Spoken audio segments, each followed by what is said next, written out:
बहुत बहुत स्वागत है आप सभी का आपके अपने YouTube channel Shukla study point में। मैं शिवम शुक्ला आप सभी दोस्तों का हार्दिक स्वागत करता हूं।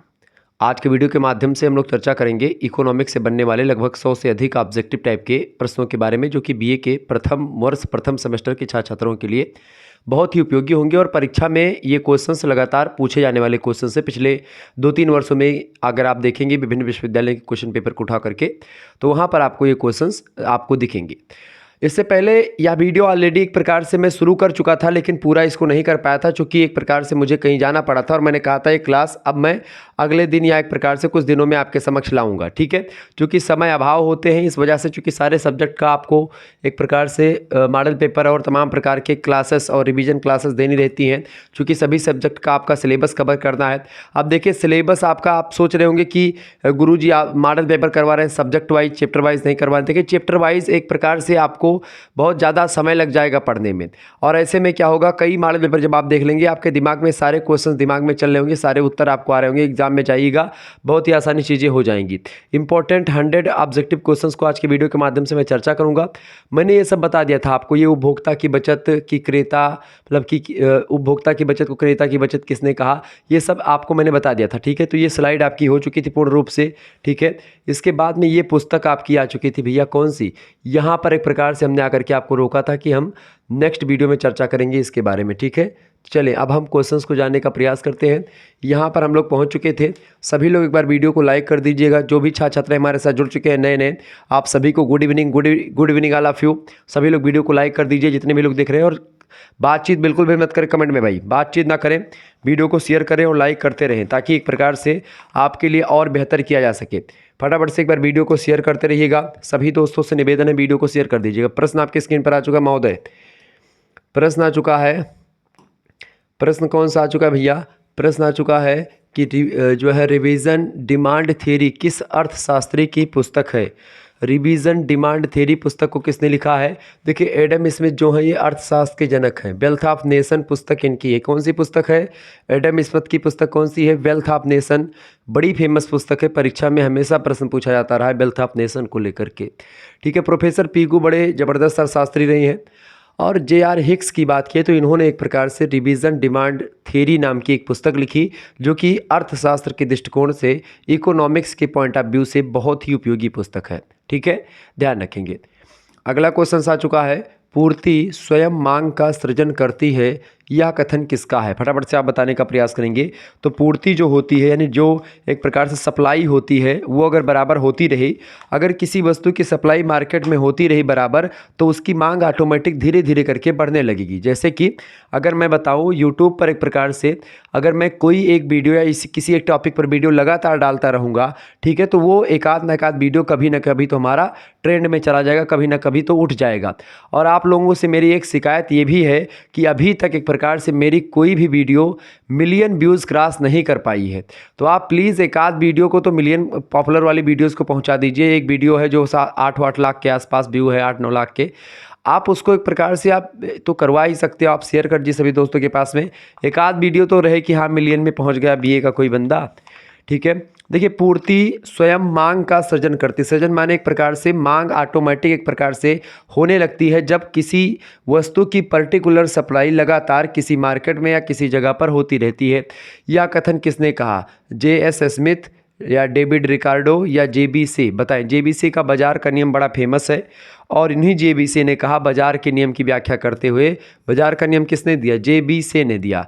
ये से एक प्रकार से इनका नाम ही है से, ठीक है, ध्यान रखेंगे। JBC इनका पूरा नाम है, ये से मत सोचिएगा कि से ये जो है वो वाला से है, ठीक है, ये कंजक्शन वाला, ये से एक प्रकार से JBC है, पूरा नाम इनका है। तो JBC का बाजार का नियम है। उन्होंने कहा कि जब किसी मार्केट में किसी मतलब की जो पूर्ति होती है वो अगर लगातार होती रहती है, सप्लाई होती रहती बराबर, तो डिमांड ऑटोमेटिक उस वस्तु की बढ़ने लगेगी। तो पूर्ति स्वयं मांग का सृजन करती है, यानी कि डिमांड ही जो है वो मांग को बढ़ाती है, मतलब सॉरी पूर्ति जो होती है वो मांग का सृजन करती है, इन्होंने कहा, JBC ने कहा। अगला क्वेश्चन आ चुका है, अपवाद रूप में मांग वक्र ढाल होता है। तो अपवाद रूप में, यानी अपवाद मतलब एक्सेप्शन के रूप में अगर देखें तो मांग वक्र का जो ढाल होता है वो एक प्रकार से दाएं ऊपर उठता हुआ होता है। किस तरीके से? दाएं ऊपर उठता हुआ एक प्रकार से आपको प्रतीत होता है। ठीक है, कौन सा? अपवाद रूप में मांग वक्र का जो ढाल होता है वो। ठीक है, अपवाद के रूप में, बाकी एक प्रकार से ऐसा नहीं होता, अपवाद के एक्सेप्शन रूप में। अगला क्वेश्चन आ चुका है भैया, फटाफट से आप देखने का प्रयास करेंगे। सभी लोग देखिएगा, मांग का महत्वपूर्ण तत्व क्या है, यानी कि इंपॉर्टेंट जो एलिमेंट है डिमांड का वो क्या है? प्रभावी इच्छा, निश्चित कीमत या निश्चित समय अवधि? निश्चित कीमत, निश्चित समय अवधि या प्रभावी इच्छा, इफेक्टिव एक प्रकार से विश। उपर्युक्त सभी, करेक्ट आंसर क्या हो जाएगा? बिल्कुल राइट आंसर इसका यही हो जाएगा, उपर्युक्त सभी इज राइट आंसर। प्रभावी इच्छा, निश्चित कीमत और निश्चित समयावधि ये मांग के महत्वपूर्ण तत्वों में शामिल हैं। नेक्स्ट क्वेश्चन आ चुका है, मांग का नियम क्या कहता है? एक परिमाणात्मक कथन है या एक अगुणात्मक कथन है या एक गुणात्मक कथन है या गुणात्मक और परिमाणात्मक दोनों है? तो मांग का नियम जो है एक गुणात्मक कथन है। क्या है? एक गुणात्मक कथन है। मांग का नियम क्या है? एक गुणात्मक कथन है। ऑप्शन नंबर इसका सी करेक्ट आंसर हो जाएगा। जिन छात्रों का सी ऑप्शन लगाया जिन्होंने, उनका बिल्कुल राइट आंसर है। आगे बढ़ें, अगले प्रश्न का उत्तर देने का प्रयास करें। सभी लोग बताने का प्रयास करेंगे इसका राइट आंसर क्या होने वाला महोदय। सभी लोग बताएंगे, जो व्यक्ति बताएगा उसको एक चॉकलेट इनाम में दी जाएगी। चलें भाई, फटाफट से आप बताने का प्रयास करेंगे। एक डेयरी मिल्क की चॉकलेट आपको मिल जाएगी अगर आपका उत्तर सही आएगा तो। चलें, जो भी खाते होंगे आपको दिलवाया जाएगा भाई। फटाफट से इसका उत्तर बताने का प्रयास करेंगे। प्रश्न है, किस प्रकार की वस्तुओं के मूल्य में कमी होने से मांग में वृद्धि नहीं होती है? बताएं, यानी कौन सी वस्तुओं के मूल्य में अगर कमी कर दी जाए तो मांग में उसकी वृद्धि नहीं होगी। फटाफट से आप बताने का प्रयास करेंगे। तो गिफिन एक व्यक्ति थे। ठीक है, गिफिन विरोधाभास मैंने आपको पढ़ाया भी है, महासंग्राम वीडियो में आप देखेंगे तो गिफिन विरोधाभास को मैंने समझाया है। तो गिफिन विरोधाभास वस्तुएं जो होती हैं उनके मांग में घटोतरी उनके मूल्य में अगर आप घटोतरी भी करते हैं तब भी उनकी डिमांड बढ़ती नहीं। बेसिकली अगर वस्तुओं की एक प्रकार से मूल्य में घटोतरी कर दीजिए, मान लेते हैं चीनी 34 रुपये किलो बिकती थी, अब चीनी 30 रुपये किलो बिकने लगेगी, तो लोग चीनी को एक प्रकार से थोड़ा सा ज़्यादा खरीदेंगे, यानी चीनी की डिमांड जो होगी, चीनी की मांग जो होगी वो बढ़ जाएगी। क्यों? क्योंकि मूल्य में घटोतरी हुई है। तो मूल्य घटने से बेसिकली जो सामान्य नियम कहता है मांग का कि अगर मूल्य में घटोतरी करी जाती है तो डिमांड जो होगी वो क्या हो जाएगी? वो बढ़ जाएगी। ठीक है, लेकिन जो गिफिन महोदय हैं, गिफिन महोदय एक अर्थशास्त्री हैं, उन्होंने एक सिद्धांत दिया, वो विरोधाभास का सिद्धांत, मांग के नियम का एक प्रकार से मतलब विरोधाभास टाइप का है कि उनके थोड़ा सा अलग है मांग के नियम के। तो उन्होंने कुछ ऐसी वस्तुओं के बारे में कहा कि जिसके मांग में घटोतरी बढ़ोतरी करने से उसकी मतलब उसके एक प्रकार से मतलब कि उसके मूल्य में घटोतरी बढ़ोतरी करने से उसकी मांग में कोई परिवर्तन नहीं होता है, और उन्हीं वस्तुओं को जिनमें परिवर्तन नहीं होता है वही गिफिन वस्तुएं कही जाती हैं, उन्हीं के नाम पर रख दी गई।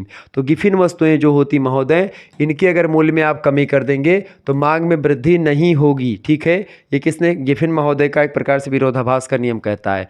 क्लियर, समझ में आ रही चीज़ें? बिल्कुल आगे बढ़ते और भी चीज़ों को जानने का प्रयास करते हैं। तो जिन छात्रों का गिफिन वस्तुएं आए हैं उनको एक एक चॉकलेट एक प्रकार से शुक्ला स्टडी पॉइंट की तरफ से, और बेसिकली मेरी तरफ से आपको एक प्रकार से एक एक चॉकलेट गिफ्ट मैं करूंगा जब भी आपसे कभी मुलाकात होगी। तो चलिए, आपका भाई अपना नाम वगैरह सब कमेंट में कर दीजिएगा, हम देखेंगे कि किसने किसने सही आंसर दिया है, और आप सभी के लिए चॉकलेट की व्यवस्था करी जाएगी। ठीक है, एक एक बोतल पानी की व्यवस्था करवा दें क्या? समोसा भी खाएंगे? क्या क्या खाओगे कमेंट करके बताओ भाई। मुझे मेरा मन करता है कभी कभी भंडारा कर दे बड़ा सा और सबको इनवाइट कर ले आप सभी को कि आ जाओ भाई, आओ सब खाओ पियो, और उसके बाद में सबसे भेंट मुलाकात हो जाए और इसी बहाने जो है चीज़ें हो जाए। हालांकि चले आगे बढ़ते और चीज़ों को समझने का प्रयास करते हैं।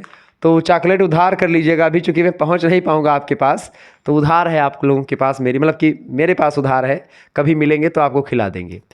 चले, यदि कीमत के घटने पर कुल व्यय, व्यय माने क्या होता है? खर्चा।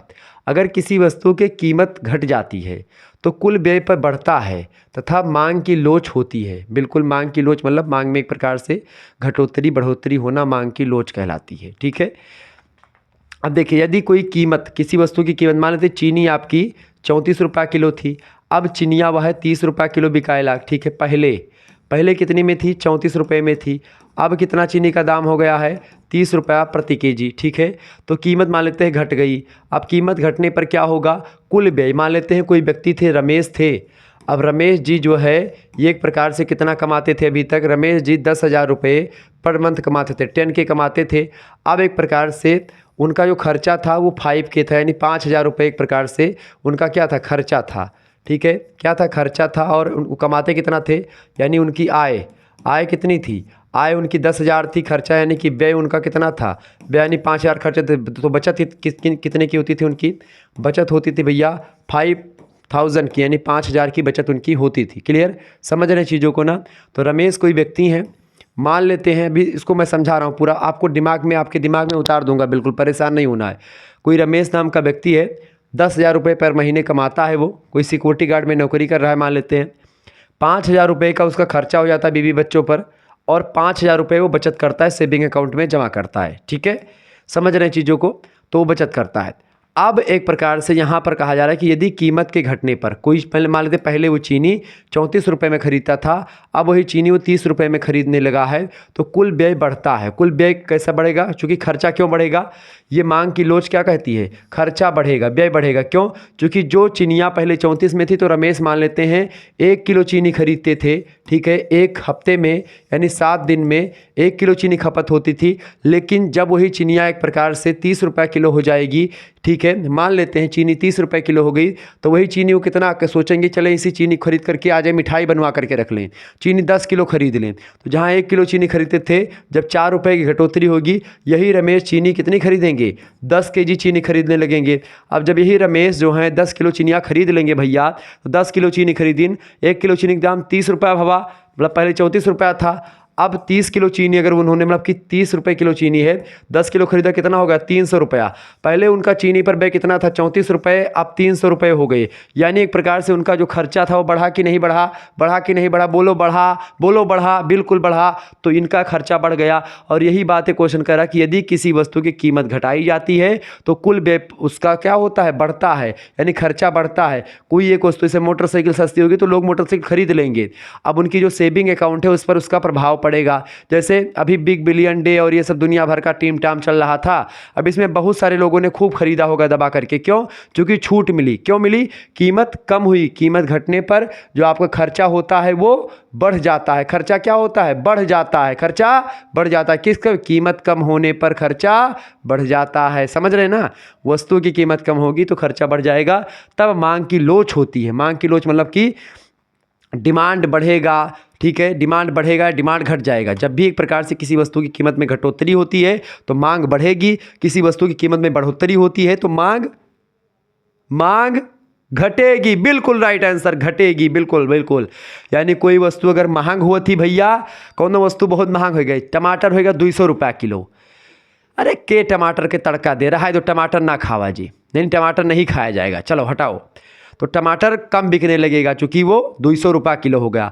अब वही टमाटरवा 2-2 रुपये किलो जब बिकाने लगता है तब भी एक प्रकार से उसकी कीमत तो घट जाती है, लेकिन तो लोग खरीदते भी, चलो हाँ टमाटर की सब्ज़ी बना दियो, ठीक है, हो गया, क्योंकि उसकी कीमत घट गई। तो कीमत अगर घटेगी तो डिमांड बढ़ेगी, मांग बढ़ेगी, और कीमत घटेगी महोदय।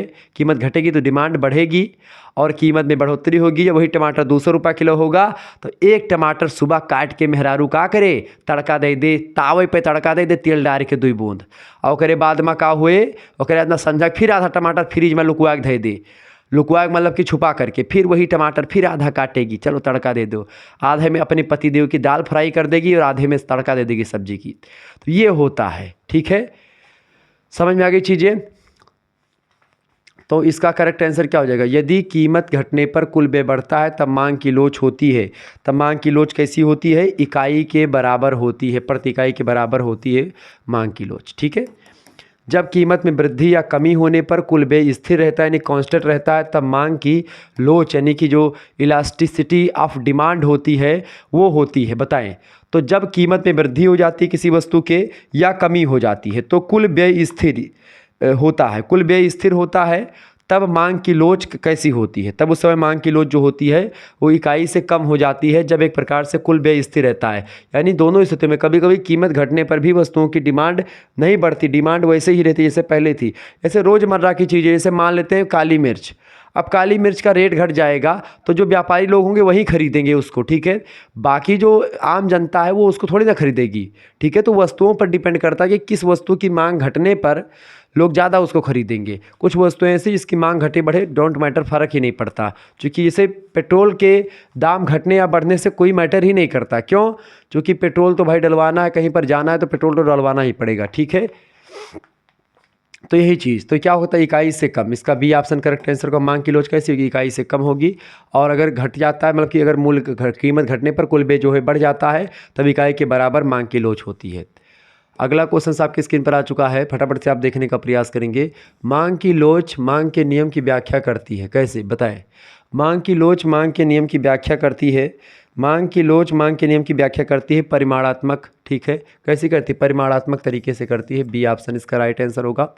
आगे देखेंगे, अगला क्वेश्चन आ चुका है। वस्तु की स्थापन वस्तु उपलब्ध होने पर मांग की लोच होती है। स्थापन वस्तु क्या है? दैट मीन्स क्या होता है स्थापन वस्तु? स्थापन वस्तु जैसे मान लेते हैं कि घी है। अब घी की पूड़ी पितरपक्ष में यानी पितृपक्ष में घी की पूड़ी बननी थी। अब मान लेते हैं अब घी नहीं मिलता तो किसकी बनती है? रिफाइंड तेल की बनती है, रिफाइंड ऑयल की बनती है, ठीक है। क्यों? सोयाबीन ऑयल की बनती है। क्यों? चूँकि उसकी स्थापन वस्तु यानी कि जब एक प्रकार से दो ऐसी वस्तुएं जो एक ही विशेषताओं को धारण करती हैं। यहाँ पर एक्चुअली में कल गए थे विसर्जन करने मूर्ति, तो यहाँ पे थोड़ा सा चोट लग गई है, इस वजह से बार बार डिस्टर्ब हो रहा था ये, तो इसीलिए मैंने इसको बटोर लिया। नहीं सोचा कि गुरुजी डोला सोला बना करके आए, जिम उम कर लिए होंगे इसलिए जो है शरीर दिखा रहे। नहीं, ऐसी बात नहीं महोदय, मैं बहुत दुबला पतला इंसान हूँ, ठीक है। तो वस्तु की स्थापन वस्तु, स्थापन वस्तु मतलब कि इसे घी और डालडा या घी और रिफाइंड तेल। जैसे पहले पूड़ी किसमें पंडित जी लोग खाते थे? घी में बढ़िया बढ़िया पूड़ी काटते थे। अब क्या है? अब रिफाइंड ऑयल में बन जाती है, क्योंकि रिफाइंड ऑयल भी वही काम कर रहा है जो घी कर रही है। अब उसका ज़रूर है कि भाई जो घी होता है वो बहुत महंगा है, रिफाइंड ऑयल थोड़ा सस्ता है, उससे बहुत सस्ता है, हालांकि दुगना तिगुना का अंतर है। तो लेकिन वही काम वो भी करता है। पूड़ी रिफाइंड से भी बन जाती है और पूड़ी घी से बन जाती है।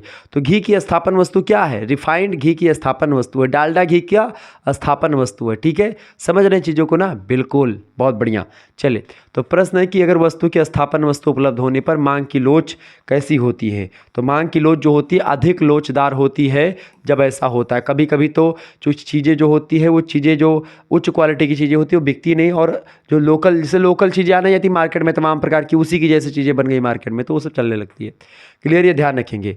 एक चीज़ और ध्यान रखेंगे, अगर भई आपको एक प्रकार से कोर्स में शामिल होना है, यानी आपको एक प्रकार से इसकी पीडीएफ प्राप्त करनी है, इकोनॉमिक्स के ही सब्जेक्ट की नहीं ऑब्जेक्टिव की, बाकी किसी भी सब्जेक्ट की ऑब्जेक्टिव की लिखित की कैसे भी पीडीएफ आपको प्राप्त करनी है, कोर्स में ज्वाइन होना है, आपको एसएमएस करना है 91 61 93 60 62। ये मेरा व्हाट्सअप नंबर है, इसी पर आपको एसएमएस करके कोर्स में ज्वाइन हो जाना है।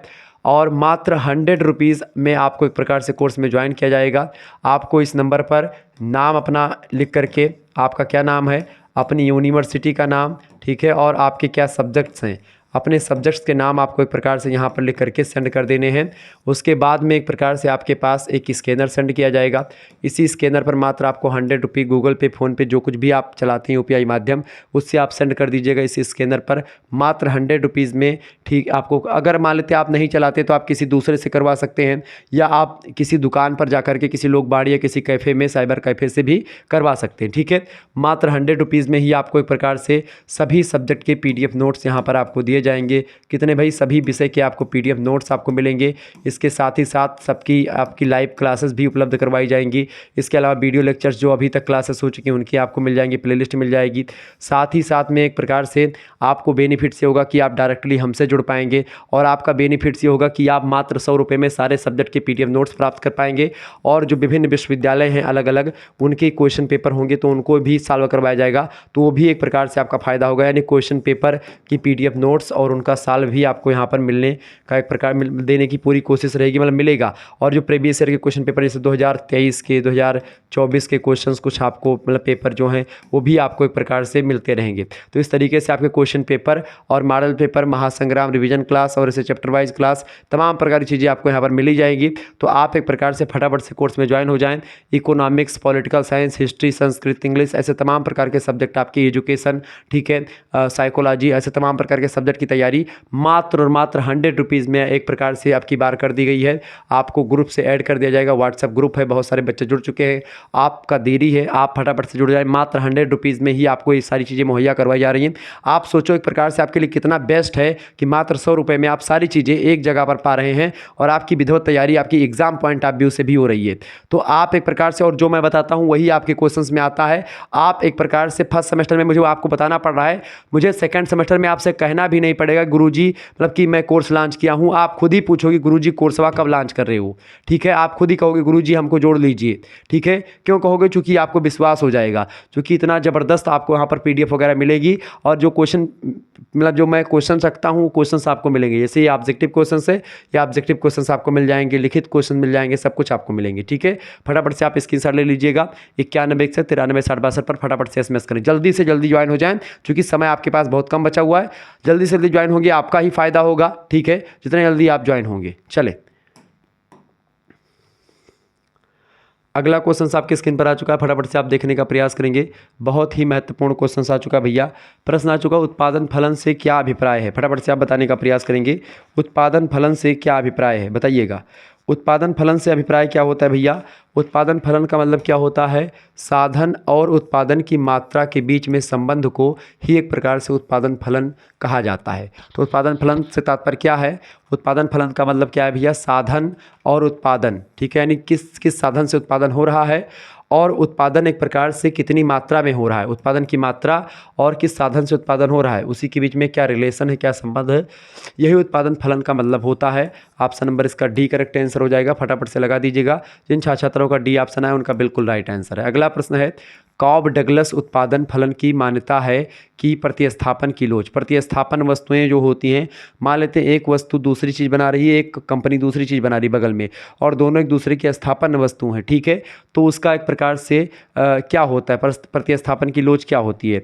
तो कॉब डगलस उत्पादन फलन की मान्यता यह है कि प्रतिस्थापन की जो लोच होती है एक प्रकार से वो इकाई के बराबर या इकाई के आसपास होती है, ठीक है, इकाई के बराबर होती है। ऑप्शन नंबर इसका ए करेक्ट आंसर हो जाएगा। आगे देखेंगे, अगला क्वेश्चन आपकी स्क्रीन पर आ चुका है, फटाफट से आप देखिएगा। प्रश्न है, अल्पकाल में एक फर्म माने उद्योग कोई, ठीक है, तब तक उत्पादन करती रहेगी, या कोई कंपनी या कोई एक प्रकार से उत्पादन का जो एक प्रकार से दिया। तो अल्पकाल में यानी कम समय में एक फर्म तब तक उत्पादन करती रहेगी जब तक कि कीमत से क्या होता है बताएं? जबकि कीमत से औसत स्थिर लागत और औसत परिवर्तनशील लागत प्राप्त होती रहेगी, तब तक एक प्रकार से मतलब कि अल्पकाल में एक फर्म तब तक उत्पादन करती रहेगी जब तक कि कीमत से औसत स्थिर लागत तथा औसत परिवर्तन लागत प्राप्त होती रहेगी। यानी जितनी एक प्रकार से उसमें एक प्रकार से लागत लगी है उतनी मिलती रहेगी, तब तक एक प्रकार से कोई कंपनी उत्पादन करती रहेगी, और उससे कम चली जाएगी तो फिर एक प्रकार से उत्पादन नहीं कर पाएगी। क्लियर? यानी घाटे में जाएगी तो क्यों उत्पादन करेगी। आगे देखेंगे, अगला क्वेश्चन आपकी स्क्रीन पर आ चुका है, फटाफट से आप देखने का प्रयास करेंगे। चले, अल्पकालीन उत्पादन फलन है, फटाफट से बताएंगे। अल्पकालीन यानी कम समय के उत्पादन फलन क्या है? देखिए, पैमाने के प्रतिफल परिवर्तनशील अनुपात का नियम है, उपरोक्त दोनों बताएं। अल्पकालीन उत्पादन फलन है, अल्पकालीन उत्पादन फलन की अगर बात की जाए तो परिवर्तनशील अनुपात का नियम जो है यही अल्पकालीन उत्पादन फलन है। ऑप्शन नंबर इसका बी करेक्ट आंसर होगा। याद कर लीजिएगा, क्वेश्चन बहुत ही महत्वपूर्ण है, परीक्षा में आता रहता है। अगला क्वेश्चन आपके स्क्रीन पर आ चुका है, ऐसे उत्पादन फलन को क्या कहेंगे जब अन्य साधन स्थिर तथा एक साधन परिवर्तनशील रहता है? तो ऐसे उत्पादन फलन को क्या कहेंगे जब अन्य साधन स्थिर रहता है और एक साधन परिवर्तनशील रहता है? इसको क्या बोलेंगे भैया? तो ऐसे फलन को क्या कहेंगे जब अन्य साधन स्थिर तथा एक साधन परिवर्तनशील रहता है? तो इस प्रकार के फलन को दीर्घकालीन फलन कहेंगे। क्या कहेंगे? दीर्घकालीन फलन कहेंगे, अल्पकालीन फलन नहीं कहेंगे, ठीक है। ऑप्शन नंबर इसका बी करेक्ट आंसर हो जाएगा। आगे बढ़ते हैं और भी अगले प्रश्नों को जानने का प्रयास करते हैं। अगला क्वेश्चन आपकी स्क्रीन पर आ चुका, फटाफट से आप देखने का प्रयास करेंगे।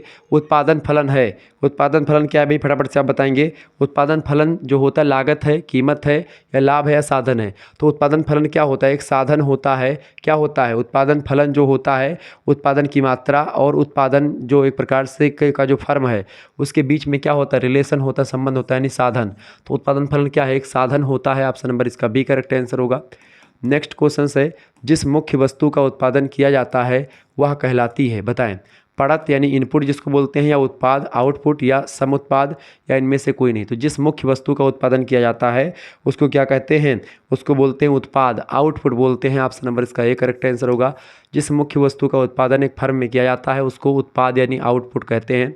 अगला क्वेश्चन आ चुका है, उत्पादन फलन निर्भर करता है किस पर? फर्म की तकनीक यानी टेक्नोलॉजी पर, कंपनी की, या फिर परतों मतलब मशीनों की, या परतों की किस्म पर, या परतों की परत माने इनपुट की मात्रा पर, या उपरोक्त सभी।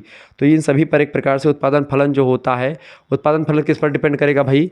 और फर्म की टेक्निक क्या है, ठीक है, जो इनपुट है उसकी मात्रा कितनी है, और एक प्रकार से जो इनपुट है वो किस किस्म का है, ठीक है। ऑप्शन नंबर इसका डी करेक्ट आंसर हो जाएगा।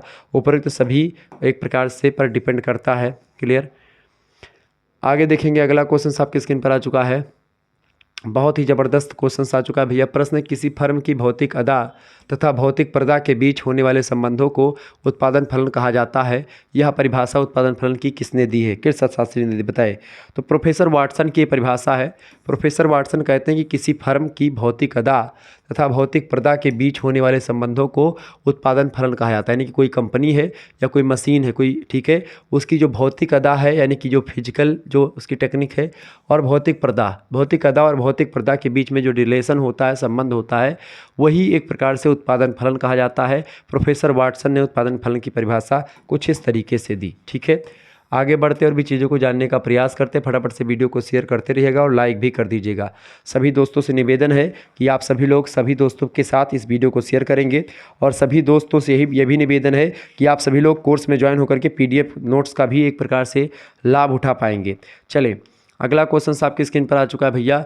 स्थिर लागत वह लागत होती है जिसकी कुल राशि यानी राशि माने पैसा रुपए जो होता है, कुल जितनी रकम है वो अल्पकाल में कम समय में उत्पादन की मात्रा यानी जो क्वांटिटी है वो उत्पादन की, उसमें परिवर्तन होने पर भी पूर्णतया अपरिवर्तित रहती है। ठीक है, बताएं। स्थिर लागत जो होती है एक ऐसी लागत होती है जिसकी कुल राशि अल्पकाल में उत्पादन की मात्रा में परिवर्तन होने पर भी, यानी कम समय में कुल राशि में परिवर्तन, उत्पादन की मात्रा में परिवर्तन भी होता है, फिर भी एक प्रकार से स्थिर लागत जो होती है वो अपरिवर्तित रहती है, वो परिवर्तित नहीं होती है। ऐसी लागत ही स्थिर लागत कहलाती है। यह कथन एक प्रोफेसर मतलब एक अर्थशास्त्री ने दिया था, प्रोफेसर बेन नाम के अर्थशास्त्री ने यह परिभाषा स्थिर लागत की दी है। स्थिर लागत की परिभाषा को देते प्रोफेसर बेन ने कहा कि स्थिर लागत वह लागत है जिसकी कुल राशि अल्पकाल में यानी कम समय में उत्पादन की मात्रा में परिवर्तन होने पर भी, उत्पादन की मात्रा में कितना परिवर्तन हो जाए कम समय भी, फिर भी पूर्णतया अपरिवर्तित रहती है, वही लागत स्थिर लागत होती है। अगला क्वेश्चन आ चुका है। यदि उत्पादक को दीर्घकाल में कुल लागत प्राप्त नहीं होती, लंबे समय में भी कोई उत्पादक है, कोई कंपनी का मालिक है, कोई उत्पादक है, तो उसको एक प्रकार से बहुत लंबे समय में कुल लागत प्राप्त नहीं, यानी जितना उसने लगाया है उतना भी उसको प्राप्त नहीं होता, तो वह उत्पादन कार्य क्या कर देगा? समाप्त कर देगा, आरंभ कर देगा, या फिर परिवर्तन कर देगा। बिल्कुल, तो वो क्या कर देगा भैया? अगर उसको बहुत लंबे समय तक कोई कंपनी का काम कर रहा है, कोई उत्पादक है, कोई एक प्रकार से पूंजीपति है, तो वो एक प्रकार से उसकी लागत भी नहीं निकल रही है, तो काहे के लिए कंपनी चलाएगा? कंपनी क्या कर देगा? वो बंद कर देगा, क्योंकि उसको लागत ही जितना उसने लगाया था पूंजी उतना भी नहीं मिलने, यानी समाप्त कर देगा। ऑप्शन नंबर इसका ए करेक्ट आंसर होगा। समझ रहे हैं ना चीज़ों को? आगे बढ़ते हैं। अगला क्वेश्चन आ चुका, उत्पादन लागत सिद्धांत के प्रतिपादक कौन है? बताएं। उत्पादन लागत सिद्धांत के एक प्रकार से जो प्रतिपादक है उनका नाम है प्रोफेसर रिकार्डो महोदय के द्वारा उत्पादन लागत सिद्धांत दिया गया। ऑप्शन नंबर इसका सी करेक्ट आंसर होगा। उत्पादन लागत है स्पष्ट लागत, अस्पष्ट लागत, औसत लागत या परिवर्तनशील लागत। तो उत्पादन लागत जो होता है उसी को अस्पष्ट लागत कहते हैं, यानी किसी वस्तु को बनाने में कितना रुपया पैसा लगा वही उत्पादन लागत होती है। ठीक है, अगला क्वेश्चन से परिवर्तनशील लागत शामिल होती है। परिवर्तनशील लागत जो होती है वो अल्पकालीन कुल लागत में शामिल होती है। अल्पकाल में यानी कम समय में कुल लागत में परिवर्तनशील लागत शामिल होती है। इसका ए ऑप्शन राइट आंसर होगा। नेक्स्ट क्वेश्चन से सब प्रश्न याद करते हुए चलेंगे। चलें, अगला क्वेश्चन आ चुका है। दीर्घकाल में लागत रहती है। अच्छा, याद करने का एक प्रकार से आपको कोई मतलब याद ना करना पड़े, इसके लिए क्या करना पड़ेगा आपको? देखिए, इसके लिए आपको PDF से पढ़ना पड़ेगा। PDF से कैसे? जैसे मान लेते हैं, और PDF कब मिलेगी? जब आप कोर्स में ज्वाइन होंगे तब। ठीक है, कोर्स में ज्वाइन करने के लिए आपको करना क्या होगा? 91, ठीक है, 61, 93, 60, 62 पर आपको SMS करना है। अब इसको मैं ट्रिक आपको बता रहा हूँ कैसे पढ़ना। जैसे कि मैं नियम क्या लगाया हूँ कि जैसे आप यहाँ पर ये वीडियो देखेंगे, वीडियो देखने के बाद में आपके दिमाग में कुछ क्वेश्चंस, एक प्रकार से उनके आंसर भी सुनेंगे। अब 2-3 ज्ञानेंद्रिय आपकी काम कर रही है, एक तो आँख काम कर रही है, एक कान आपका सुन रहा है, और तीसरा एक प्रकार से आप दिमाग में उसको बैठा भी रहे, यानी कि 2-3 ज्ञानेंद्रियाँ इसमें काम कर रही हैं। अब इसमें एक प्रकार से आपको करना क्या है, आपको त्वचा का भी प्रयोग करना है, हाथ का। अब इसको में क्या करेंगे, अब वीडियो आपने देख लिया, उसके बाद में आपने कोर्स में ज्वाइन कर लिया, आपको इसकी पीडीएफ भी मिल गई।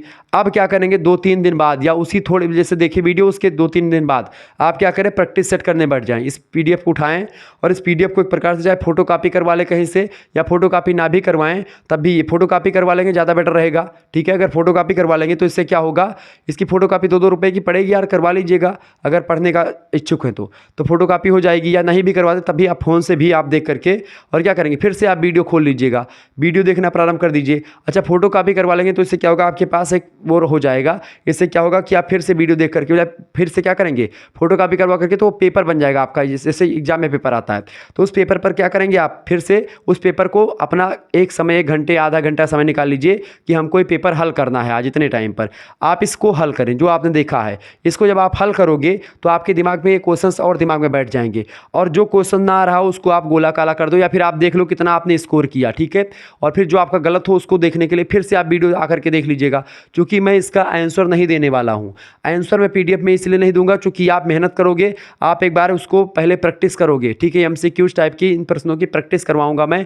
क्यों, कैसे प्रैक्टिस करेंगे कि आप इसको, चूंकि मैं आपके पास तो हूं नहीं कि मैं आपको टेस्ट दूं, तो टेस्ट आपका यही रहेगा कि आप इसको एक प्रकार से इसकी पीडीएफ की आप फोटो कॉपी निकलवा करके उसके बाद में आप जाएं और उसके बाद में उसको बैठ करके पेपर की भांति, जैसे पेपर में आप देते हैं ऐसे ही घर पर बैठ करके देखना बिल्कुल भी नहीं है। इसीलिए मैं एमसीक्यू नीचे नहीं दूंगा, नहीं तो आप तुरंत देख लेते कि हाँ इसका ऐसे ही तो लगा दिया। आपको देखना नहीं, और वीडियो फिर बाद में आपको देखना है, आपने देखना है कि आपने स्कोर कितना किया, स्कोर आप कमेंट सेक्शन में आकर के हमको बताइएगा, ठीक है। तो इस तरीके जब आप करेंगे, ऐसे 4-5 मॉडल पेपर आपके लिए मैं बनाऊंगा, और ऐसे चारों पांचों एक प्रकार से प्रैक्टिस सेट आप कर लेंगे। विश्वास मानिए, इससे बाहर एक भी क्वेश्चन आपका नहीं आने वाला है, एक भी क्वेश्चन नहीं आएगा, ये बात ध्यान रखेंगे। सब कुछ आपका यहीं से फंस जाएगा, बिल्कुल आप टेंशन मत लीजिएगा, ठीक है। शुक्ला स्टडी पॉइंट आपके साथ है। तो इस तरीके से मैं इसलिए कह रहा हूँ चूँकि ये जब आप पीडीएफ आपको प्राप्त हो जाएगी, ऐसे ही सभी सब्जेक्ट की चीज़ें मैं करवाता हूँ, तो मात्र 100 रुपये में अगर सारी व्यवस्था आपके लिए करी जा रही है, और इस तरीके की रणनीति के साथ मैं आपको पढ़ा रहा हूँ। ऑब्जेक्टिव में क्या होता है कि आपके पास अपॉर्चुनिटी है बहुत ज़्यादा नंबर खींचने की, ठीक है। मैं इसलिए फोकस कर रहा हूं क्योंकि अब की बार क्या है, ऑब्जेक्टिव होगा, फिर लिखित पेपर होगा, लिखित पेपर में आपके नंबर कम उठेंगे, ऑब्जेक्टिव में नंबर ज़्यादा उठा सकते हो आप। क्यों, क्योंकि ऑब्जेक्टिव में एक प्रकार से एग्जामिनर कॉपी नहीं चेक करेगा, कंप्यूटर से कॉपी चेक करेगा, जितना सही होगा उतना पूरा नंबर मिलेगा। तो आप इसमें 90 नंबर ला सकते हो, 100 नंबर में से 75 नंबर का पेपर होगा, आप 75 नंबर 70 नंबर तक आप इसमें ला सकते हो। तो बहुत ही एक प्रकार से अपॉर्चुनिटी है, आप इसको खोइए मत। मैं समझा रहा हूं इसलिए ताकि आपका एक प्रकार से भविष्य संवरेगा। बीटीसी वगैरह के लिए आपका एक प्रकार से परसेंटेज भी मायने रखता है, तो ये परसेंटेज भी बहुत अच्छे तरीके से तैयार हो जाएगा आपका, तो बहुत ही बेनिफिट्स होगा। आपके नंबर ज़्यादा रहेंगे, हाईएस्ट रहेंगे, तो आपका ही बेनिफिट्स होगा। तो हाईएस्ट नंबर आपके तब आएंगे जब आप एक प्रकार से इस तरीके की रणनीति के साथ पढ़ेंगे। आपके दिमाग में क्वेश्चंस आपको याद नहीं करना पड़ेगा, अपने आप बैठ जाएगा। मनोवैज्ञानिक तरीका मैं बता रहा हूँ, ठीक है। चले, चूँकि मैंने तैयारी करी थी तो मैं इस तरीके से तैयारी करता था। अगला क्वेश्चन आ चुका है भैया, दीर्घकाल में लागत रहती है, बताएं। दीर्घकाल में लागत रहती है, दीर्घकाल में लागत जो रहती है वो परिवर्तनीय रहती है। ऑप्शन नंबर इसका एक करेक्ट आंसर होगा। दीर्घकाल में अध्ययन का विषय क्षेत्र होता है, दीर्घकाल में अध्ययन का जो विषय क्षेत्र होता है वो सीमांत लागत रेखा और औसत लागत रेखा, दोनों क्षेत्र एक प्रकार से दीर्घकाल के अध्ययन में होता है। ऑप्शन नंबर सी होगा, उपरोक्त दोनों, ठीक है, यानी कि ए और बी दोनों करेक्ट आंसर होंगे। अगला क्वेश्चन आपके स्क्रीन पर आ चुका, फटाफट से आप देखने का प्रयास करेंगे। बहुत ही महत्वपूर्ण प्रश्न है, दीर्घकालीन औसत लागत वक्र होता है। दीर्घकालीन औसत लागत वक्र कैसा होता है, सीधी रेखा के रूप में होता है, या यू आकार का होता है, या फिर बी आकार का होता है, फटाफट से आप बताएंगे। तो दीर्घकालीन औसत लागत जो होता है, औसत लागत वक्र जो होता है, ये कैसा होता है, अंग्रेजी अक्षर यू आकार का एक प्रकार से ये होता है वक्र। ऑप्शन नंबर इसका बी करेक्ट आंसर होगा। नेक्स्ट क्वेश्चन आ चुका है, जिस बाजार व्यवस्था में एक ही प्रकार का लगभग एक प्रकार की वस्तु के केवल 2 उत्पादक होते हैं वह कहलाती है, बताएं।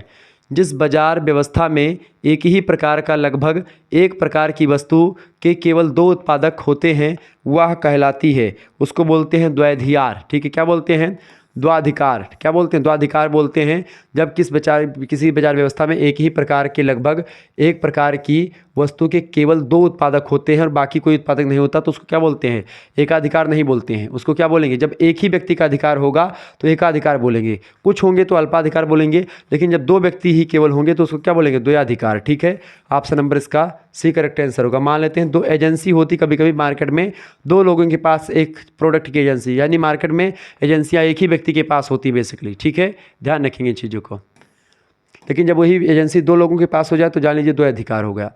वह मूल्य जो मूल्य नियंत्रण के आधार पर बाजार में प्रचलित रहता है क्या कहलाता है? बताएं। तो वह मूल्य जो मूल्य नियंत्रण के आधार पर बाजार में प्रचलित रहता है उसको क्या बोलते हैं? उसको बोलते हैं संतुलन मूल्य। क्या बोलते हैं? संतुलन मूल्य बोलते हैं। ऐसा मूल्य जो क्या होता है, जो मूल्य नियंत्रण के आधार पर बाजार में प्रचलित रहता है उसी को संतुलन मूल्य बोलते हैं। नेक्स्ट क्वेश्चन है, जिस फर्म में उत्पादित वस्तु या जिस एक प्रकार से फैक्ट्री में उत्पादित वस्तु का मूल्य उत्पादन लागत के बराबर होता है वह कहलाती है। तो वस्तु का मूल्य और उत्पादन मतलब मूल्य उत्पादन लागत के बराबर होता है, वस्तु का मूल्य और उत्पादन लागत दोनों सेम हैं, तो ऐसी एक प्रकार से फर्म को क्या कहते हैं? ऐसी उसको बोलते हैं साम्य फर्म। साम्य फर्म मतलब कि क्या होता है कि भाई जो वस्तु बनाई गई है उसका मूल्य और उत्पादन लागत जो है उसका मूल्य दोनों बराबर है, यानी कि वस्तु बनाई गई, वस्तु का मूल्य कितना है? 100 रुपये की मार्केट में वस्तु बिक रही है और उसकी उत्पादन लागत भी 100 रुपये है, तो एक प्रकार से क्या हो जाएगा? यानी वो मार्केट में वस्तु एक प्रकार से बिक रही है और उसको बनाने में 100 रुपये लगे हैं, दोनों बराबर हो तो वही स्थिति साम्य फर्म कही जाती है। ठीक है, ऐसी फर्म को साम्य फर्म कहा जाता है। ठीक है, ध्यान रखेंगे। आगे देखते हैं, अगला क्वेश्चन आ चुका है।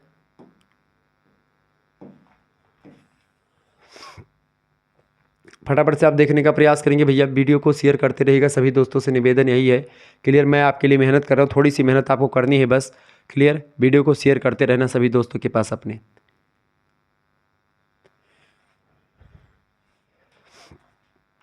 चले, क्वेश्चन आपकी स्क्रीन पर क्या आ चुका है? व्यापार के वास्तविक लाभों का निर्धारण करने के लिए किस व्यापार शर्त का प्रयोग किया जाता है? फटाफट से आप बताने का प्रयास करेंगे। सभी लोग बताइएगा भैया, बताने का प्रयास करेंगे। बताइए भाई, प्रश्न क्या पूछा गया है? प्रश्न पूछा गया कि व्यापार के वास्तविक, बताएं, व्यापार के वास्तविक लाभों का निर्धारण करने के लिए किस व्यापार शर्त का प्रयोग किया जाता है? सभी लोग बताने का प्रयास करेंगे। बहुत ही महत्वपूर्ण क्वेश्चन आपकी स्क्रीन पर आ चुका है, ये सभी लोग बताने का प्रयास करेंगे। तो व्यापार के वास्तविक लाभों का निर्धारण करने के लिए किस व्यापार शर्त का प्रयोग करते हैं? तो वास्तविक लागत का प्रयोग करते हैं, इसका सी ऑप्शन राइट आंसर हो जाएगा। अगला क्वेश्चन आपकी स्क्रीन पर आ चुका है, व्यापार की शर्तों को प्रभावित करने वाला घटक है। तो व्यापार की शर्तों को कौन प्रभावित करता है भाई? व्यापार की शर्तों को प्रशुल्क नीति जो होती है ये प्रभावित करती है। क्या? प्रशुल्क नीति व्यापार की शर्तों को प्रभावित करती है। ऑप्शन नंबर इसका बी राइट आंसर होगा। अगला क्वेश्चन है, अन्य बातों के समान रहने पर यदि देश में निर्यात माने क्या होता है? निर्यात माने जो एक प्रकार से बेची जा रही हुई वस्तु होती है उनको निर्यात कहते हैं और खरीदने वाली वस्तुओं को आयात कहते हैं। ठीक है, तो निर्यातों की पूर्ति लोचदार होए तब व्यापार की शर्त उस देश के लिए कैसी होगी? बताएं। यानी प्रश्न है कि अन्य बातों के समान रहने पर यदि देश में निर्यातों की पूर्ति लोचदार होती है तब व्यापार की शर्त उस देश के लिए कैसी होगी? अनुकूल होगी। बिल्कुल, लोचदार होना बिल्कुल ज़रूरी है निर्यातों का। अगला क्वेश्चन आपकी स्क्रीन पर आ चुका है, व्यापार की शर्तों के जन्मदाता कौन है? व्यापार की शर्तों के जन्मदाता कौन है भाई? फटाफट से आप बताने का प्रयास करेंगे। तो व्यापार की शर्तों के जन्मदाता हैं प्रोफेसर मिल। ऑप्शन नंबर इसका ए करेक्ट आंसर होगा। अगला क्वेश्चन याद कर लीजिएगा, बहुत महत्वपूर्ण क्वेश्चन है। अगला प्रश्न है, सरकार की नीति देश की व्यापार शर्तों पर क्या प्रभाव डालती है? तो सरकार की नीति देश की व्यापार शर्तों पर क्या प्रभाव डालती है भैया? सरकार की नीति देश की व्यापार शर्तों पर प्रत्यक्ष प्रभाव डालती है। कैसा प्रभाव डालेगी? प्रत्यक्ष प्रभाव डालेगी, ये बात ध्यान रखेंगे। और अभी आपको छोड़ूंगा मैं नहीं, 4-5 मॉडल पेपर के बाद में एक महासंग्राम रिवीजन क्लास ऑब्जेक्टिव की आएगी जो मैं लाइव करवाऊंगा, डायरेक्टली आपसे क्वेश्चन पूछूंगा, एक टेस्ट सीरीज होगी, टेस्ट। ठीक है, तो एक प्रकार से उसमें क्या होगा, लाइव टेस्ट मैं लूँगा। ठीक है, और उसमें लगभग 2 घंटे की क्लास होगी। इसमें सारे क्वेश्चंस को एक ही समस्त चैप्टर के जितने भी मॉडल पेपर के क्वेश्चंस होंगे इंपॉर्टेंट, फिर उसको मैं एक ही वीडियो में कवर कर दूंगा। ठीक है, तो उसको लेकर के तैयार रहिएगा। इसीलिए मैं बता रहा हूँ कि ये सब क्वेश्चंस याद करते रहिएगा, क्योंकि इन्हीं में से क्वेश्चंस मैं रखूंगा ताकि आपका रिवीजन बहुत भयानक तरीके से मैं करवा सकूँ। अगला क्वेश्चन आपके स्क्रीन पर आ चुका है, व्यापार की शर्तों को प्रभावित करने वाले तत्व हैं, इनमें से बताएं। तटकर नीति या कीमत स्तर या आर्थिक विकास या उपरोक्त सभी बताएं। तो व्यापार की जो शर्त होती है उसको प्रभावित करने वाले कारकों में एक प्रकार से जैसे तट पर कौन सा टैक्स लग रहा है, उसकी नीति क्या है, आर्थिक विकास को लेकर के यानी इकोनॉमिक डेवलपमेंट का ऐसा कीमत स्तर क्या है, ये सब एक प्रकार से व्यापार की शर्तों को प्रभावित करने वाले एलिमेंट्स हैं, तत्व हैं। ऑप्शन नंबर डी लगा देंगे ऊपर, तो सभी इसका राइट आंसर होगा। अगला प्रश्न, स्वतंत्र व्यापार के प्रबल समर्थक अर्थशास्त्री कौन से हैं? स्वतंत्र व्यापार के प्रबल समर्थक कौन है भैया? देखिए कौन हैं, अब यहाँ पर देखिए आपको हैं दिख रहा है। मैंने आपको कई बार बताया है कि जब भी आपको लास्ट में हैं दिखे और डी ऑप्शन में ऊपर तो सभी दिखे तो तुक्का मार दीजिएगा, डी ऑप्शन हमेशा करेक्ट आंसर होता है। यहाँ पर है लिखा हुआ है और स्वतंत्र व्यापार के प्रबल समर्थक, किसी चीज़ की लाभ हानि विशेषता समर्थक, ठीक है, और ये सब पूछा जाए और ऑप्शन में और लास्ट में है दिया हो यानी प्लूरल नाउन में दिया हो, ठीक है, बहुवचन संज्ञा मतलब बहुवचन क्रिया दी हुई हो, मतलब बहुवचन दिया हुआ हो और साथ ही साथ में और उपरोक्त सभी ऑप्शन में दिया हो, तो यही हमेशा करेक्ट आंसर होता है। प्रोफेसर एडम स्मिथ, कोलबर्ट और सर टॉमस मन, ठीक है, ये सभी लोगों ने स्वतंत्र व्यापार के प्रबल समर्थक रहे हैं, ठीक है। आगे देखते हैं, अगला क्वेश्चन आपके स्क्रीन पर आ चुका है, फटाफट से आप देखेंगे। प्रश्न आ चुका है, स्वतंत्र व्यापार से हानि होती है। स्वतंत्र व्यापार से क्या हानि होती बताइएगा? स्वतंत्र व्यापार से क्या हानि होती भैया? स्वतंत्र व्यापार से क्या हानि होती है? देखिए भुगतान असंतुलन हो जाता है, अगर स्वतंत्र व्यापार होता है तो भुगतान का असंतुलन हो जाता है, शिशु उद्योगों का पतन हो जाता है इसमें, और आत्मनिर्भरता के लिए ये घातक भी होता है स्वतंत्र व्यापार से, ठीक है। तो स्वतंत्र व्यापार एक प्रकार से बहुत ही एक प्रकार से लाभदायक नहीं होता, हानिकारक बहुत ज़्यादा होता है, उपरोक्त सभी सॉरी थोड़ी सी तबीयत डाउन है। आगे देखेंगे, अगला क्वेश्चन आ चुका है, संरक्षण व्यापार के जन्मदाता हैं। संरक्षण व्यापार के जन्मदाता कौन है? संरक्षण व्यापार के जन्मदाता हैं प्रोफेसर हैमिल्टन।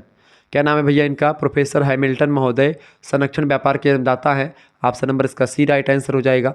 आगे देखिएगा, अगला क्वेश्चन आपके स्क्रीन पर आ चुका है, फटाफट से आप देखेंगे, बहुत ही ज़बरदस्त क्वेश्चन है। प्रश्न है भैया, स्वतंत्र व्यापार नीति की दशा में अंतर्राष्ट्रीय व्यापार में बताएं। स्वतंत्र व्यापार पूछा जा रहा है कि स्वतंत्र व्यापार नीति की दशा में अंतर्राष्ट्रीय व्यापार में क्या होता है? सरकारें हस्तक्षेप करती, बिल्कुल सरकारें हस्तक्षेप करती है अंतर्राष्ट्रीय व्यापार में। जब क्या होता है? स्वतंत्र व्यापार नीति की दशा में, यानी जब सिचुएशन कैसी होती है स्वतंत्र व्यापार नीति की, तब अंतर्राष्ट्रीय व्यापार में भी एक प्रकार से सरकारें जो होती हैं वो क्या करती हैं? देश की हस्तक्षेप करना शुरू कर देती हैं। अगला क्वेश्चन से, शिशु उद्योगों को विदेशी प्रतियोगिता से बचने या बचाने के लिए के मतलब बचाने हेतु निम्न में से कौन सी नीति उपयुक्त होगी? तो शिशु उद्योगों को बचाने के लिए एक प्रकार से संरक्षण नीति बनाई जानी चाहिए, ठीक है। ऑप्शन नंबर इसका ये करेक्ट आंसर होगा। बहुत ही महत्वपूर्ण क्वेश्चन आपकी परीक्षा की दृष्टि से ये सब हैं, ठीक है। आगे बढ़ते और भी चीज़ों को जानने का प्रयास करते, फटाफट से एक बार वीडियो को लाइक और शेयर कर दीजिएगा। चले भाई, ओके, चले नेक्स्ट क्वेश्चन आपकी स्क्रीन पर आ चुका है, सभी लोग देखने का प्रयास करेंगे। ऐसे क्वेश्चंस परीक्षा में आपके लिए लगातार आते रहते हैं, ये बात आप ध्यान रखेंगे, ठीक है। चलिए क्वेश्चंस क्या आ चुका है भैया? प्रश्न आपकी स्क्रीन पर आ चुका है, सभी लोग देखने का प्रयास करेंगे। प्रश्न है कि टॉजिंग ने वितरण के सीमांत उत्पादकता सिद्धांत पर सुधार कर उसे क्या नया नाम दिया? तो भैया टॉजिग महोदय ने सीमांत उत्पादकता सिद्धांत पर सुधार कर उसे एक प्रकार से क्या नाम दिया? बट्टा की गई प्रत्याशित आय। क्या बोला? बट्टा की गई प्रत्याशित आय नाम दिया। वितरण के सीमांत उत्पादकता सिद्धांत का पर सुधार करके नया नाम क्या दिया? बट्टा की गई प्रत्याशित आय, उसका नाम दिया। अगला क्वेश्चन आपकी स्क्रीन पर आ चुका, फटाफट से आप देखेंगे। प्रश्न आ चुका है भैया, क्या आपकी पूर्ण प्रतियोगिता में मजदूरी की दर को व्यक्त करता है कौन सा सूत्र?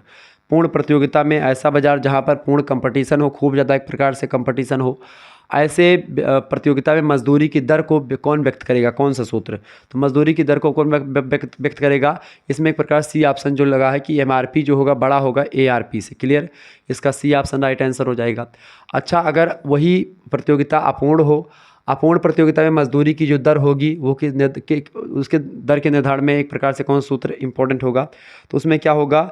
यम डब्ल्यू जो होगा, ठीक है, यम डब्ल्यू जो होगा बड़ा होगा एमआरपी से, यानी एमआरपी से क्या होगा? यम डब्ल्यू बड़ा होगा, ठीक है, ये बात आप ध्यान रखेंगे। अगला क्वेश्चन आ चुका है, लगान की सर्वप्रथम एक स्पष्ट व संतोषजनक व्याख्या किसने दी? फटाफट से आप बताने का प्रयास करेंगे, ठीक है, बताइएगा। लगान की सर्वप्रथम एक स्पष्ट और संतोषजनक व्याख्या किसने दी? बहुत इंपॉर्टेंट प्रश्न है, परीक्षा में खूब पूछा गया है। तो डेविड रिकार्डो का लगान सिद्धांत बड़ा फेमस रहा है और इन्होंने सबसे पहले एक स्पष्ट और संतोषजनक परिभाषा दी, व्याख्या करी किसकी? लगान की, ठीक है, ध्यान रखेंगे। अगला क्वेश्चन आपकी स्क्रीन पर आ चुका है, निम्नलिखित में से किस अर्थशास्त्री का नाम आधुनिक सिद्धांत से जुड़ा हुआ है? पीगू का, श्रीमती जॉन रॉबिन्सन का, मार्शल का या रॉबर्टसन का? बताएं। तो किस अर्थशास्त्री का नाम आधुनिक सिद्धांत से जुड़ा हुआ है? तो श्रीमती जॉन रॉबिन्सन जी का नाम जो है आधुनिक सिद्धांतों से जुड़ा हुआ है। Option number D correct answer हो जाएगा।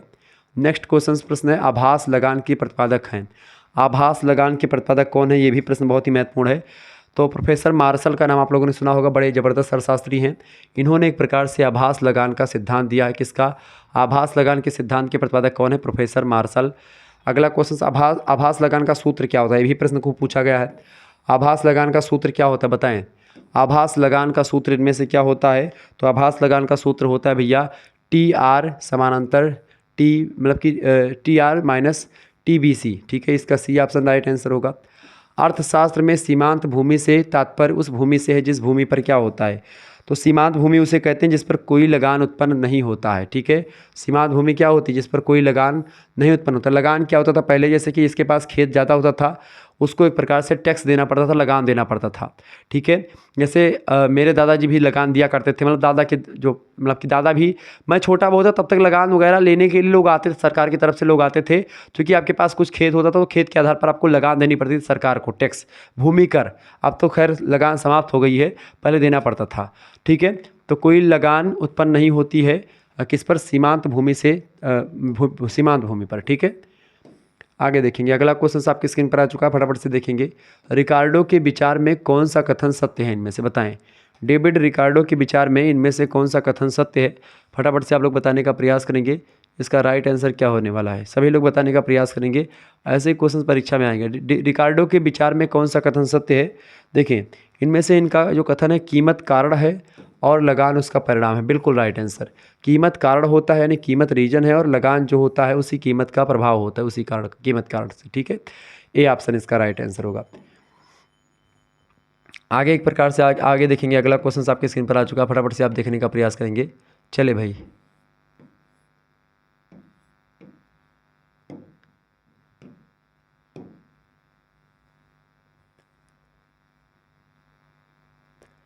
अगला क्वेश्चन आपके स्क्रीन पर आ चुका है, सभी लोग देखने का प्रयास करेंगे। बहुत ही इंपॉर्टेंट क्वेश्चन आ चुका है। बताएं।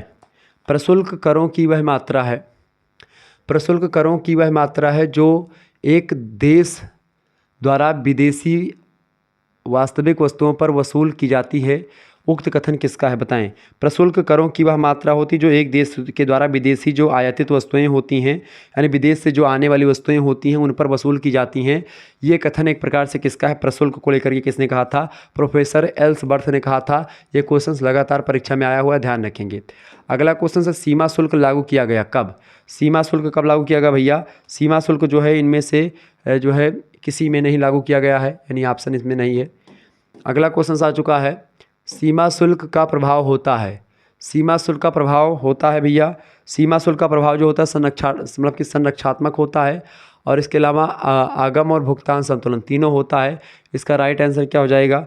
इसका राइट आंसर हो जाएगा डी, उपरोक्त सभी इसका करेक्ट आंसर होगा। उत्पादक मतलब उत्पादन के उत्पादन है, बताएं। उत्पादन के उपादान हैं, उत्पादन के उपादान बताएं। उत्पादन के 5 उपादान हैं, सी ऑप्शन राइट आंसर होगा। उत्पादन का साधन नहीं है इनमें से। उत्पादन के उपादानों में या साधन में क्या शामिल नहीं है? देखिए, उत्पादन में आपका भूमि, श्रम और पूंजी शामिल होता है। सूर्य का प्रकाश इसमें उतना इंपॉर्टेंट नहीं रखता। ठीक है, अगला क्वेश्चन आ चुका है, उत्पादन संभव नहीं है, बताएं। उत्पादन संभव नहीं किसके अभाव में?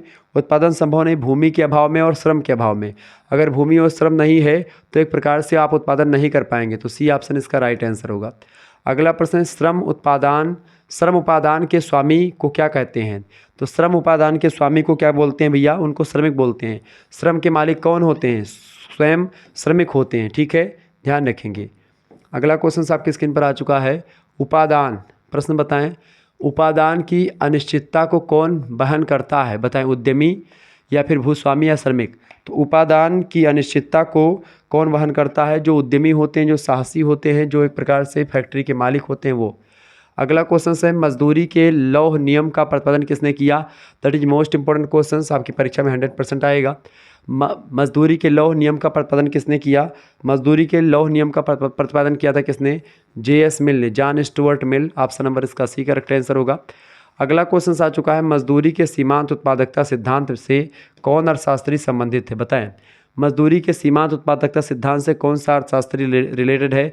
फिशर, सैमुअल्सन, मार्शल या पीगू? फटाफट से आप बताएंगे। तो उसका नाम क्या है? सैमुअल्सन। ऑप्शन नंबर इसका बी राइट आंसर होगा। ठीक है, तो बी ऑप्शन इसका करेक्ट आंसर हो जाएगा। आगे बढ़ते हैं। इस तरीके से आप लोगों ने तमाम प्रकार के प्रश्नों को जान लिया, समझ लिया। मिलेंगे फिर हम नेक्स्ट वीडियो में, तब तक के लिए जय हिंद, जय भारत। आप सभी का बहुत बहुत धन्यवाद हमारे से जुड़ने के लिए। इसी प्रकार से अपना हम जो है प्यार दुलार बनाए रखेंगे। देखिए, फूड न्यूट्रिशन एंड हाइजाइन ये आपके कोकरिकुलर कोर्स के रूप में आपके पाठ्यक्रम में संकलित है। तो जो छात्र छात्र हैं, एक प्रकार मतलब कोकरिकुलर का तो एक प्रकार से आप इसी में उसी कोर्स में कोकरिकुलर वाला कोर्स का भी एक प्रकार से इंक्लूड कर दिया गया, तो कोकरिकुलर का भी आपका हो जाएगा। पिछले 3 वर्षों में जो पूछे गए क्वेश्चन है, इसका भी हमारे पेपर मैंने दे दिया है। और ये आपके हमारे दूसरे चैनल पर, दूसरा चैनल हमारा क्या, उस पर ये वीडियो अवेलेबल है, आप देख लीजिएगा जा करके। कोकरिकुलर मास्टर चैनल है, उस पर आपको खुद मिल जाएगा। ठीक है, कोकरिकुलर मास्टर नाम से चैनल मैंने बनाया है। ठीक है, इस पर आप जाएंगे, कोकरिकुलर मास्टर। तो इस चैनल पर आपको एक प्रकार से कोकरिकुलर की तैयारी जो होगी विधिवत तरीके से करवा दी जाएगी। तो आप ये चैनल भी सब्सक्राइब कर लीजिएगा। लेकिन इन सभी की पीडीएफ जो होगी आपको तभी मिलेगी जब आप एक प्रकार से आप कोर्स में ज्वाइन होंगे। तो आपको कोर्स में ज्वाइन होने के लिए ग्रुप में ज्वाइन होना पड़ेगा। 91 61 93 60 62 पर SMS करके आप जो है ग्रुप में ज्वाइन हो सकते हैं। पीडीएफ वगैरह वहाँ पर मिलेगी। मैं बार बार इसलिए फोकस कर रहा हूँ क्योंकि आपको एक प्रकार से बहुत ही बेनिफिट्स होने वाला है। मात्र 100 रुपीज़ में आपको सारे सब्जेक्ट प्लस में को करिकुलर और सब्जेक्ट की भी पीडीएफ नोट्स आपको वहाँ पर मिल जाएगी। ठीक है, धन्यवाद। मिलते हैं फिर नेक्स्ट वीडियो में, तब तक के लिए जय हिंद, जय भारत। आप सभी का बहुत बहुत धन्यवाद हमारे से जुड़ने के लिए। बहुत बहुत धन्यवाद।